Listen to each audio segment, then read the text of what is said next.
O frio que vem de dentro, o frio que vem de fora, o frio que transforma. Quais desses frios tem cercado ou está cercando o teu convívio social e familiar? No que diz respeito ao frio que vem de dentro, Paulo dá a receita para espantarmos esse frio aos Tessalonicenses, no capítulo 5. Rogamo-vos também, irmãos, que admoesteis os desordeiros, consoleis os de pouco ânimo, sustenteis os fracos e sejais pacientes para com todos.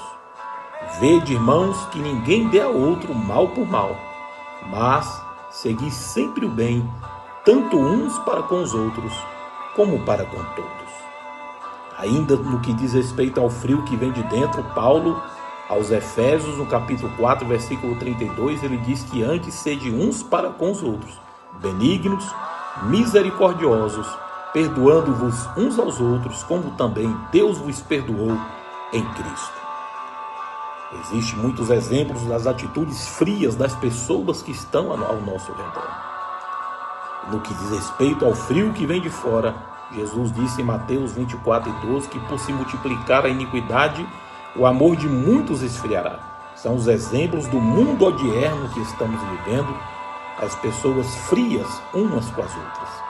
No que diz respeito ao frio que transforma, Tiago diz no capítulo 5:16, confessai as vossas culpas uns aos outros e orai uns pelos outros para que sareis. A oração feita por um justo pode muito em seus efeitos. E Hebreus, capítulo 13, versículo 1 ao 3, permaneça o amor fraternal.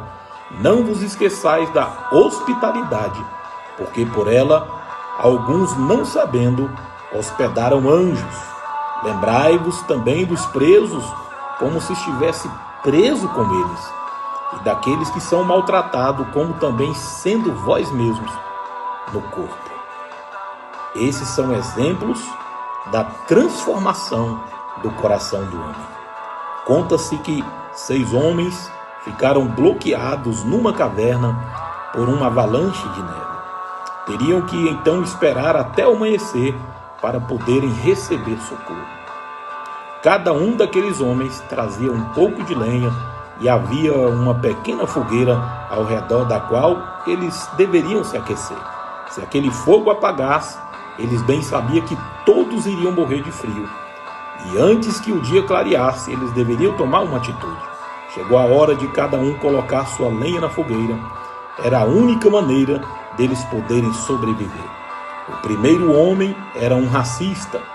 Ele olha demoradamente para os outros 5 e descobre que um deles tinha a pele escura.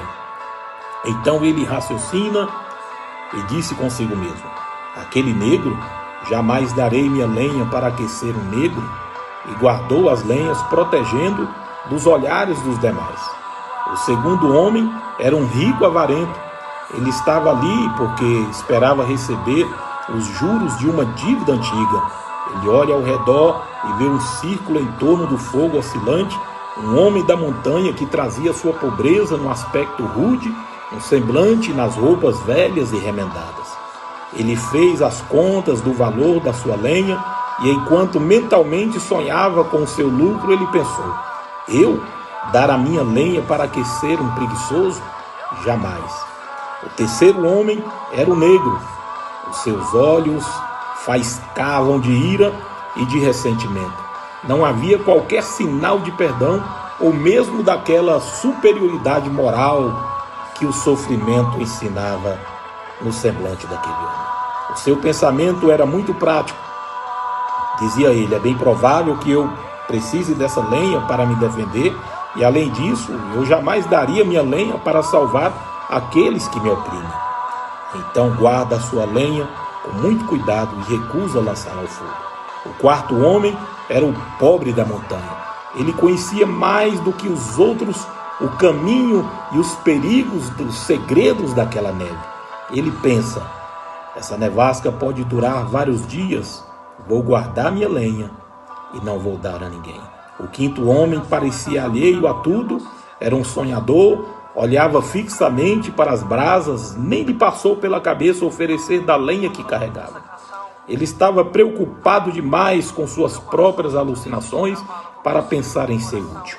E por último, o homem trazia os vincos na testa, nas palmas calosas das suas mãos, os sinais de uma vida de trabalho.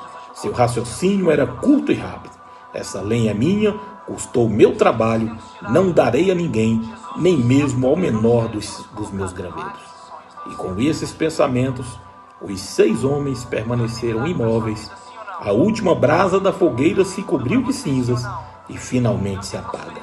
E ao alvorecer do dia, quando aqueles homens, os do socorro, chegaram na caverna, encontraram 6 cadáveres congelados, cada qual segurando um feixe de lenha. Olhando para aquele triste episódio, o chefe da equipe de socorro disse: o frio que os matou não foi o frio de fora, e sim o frio de dentro. Moral da história: qual o frio que está te cercando? O frio de dentro? O frio de fora? Ou tem dispersado esse frio pela transformação da renovação do seu entendimento? Pense nisto. A fé faz o herói.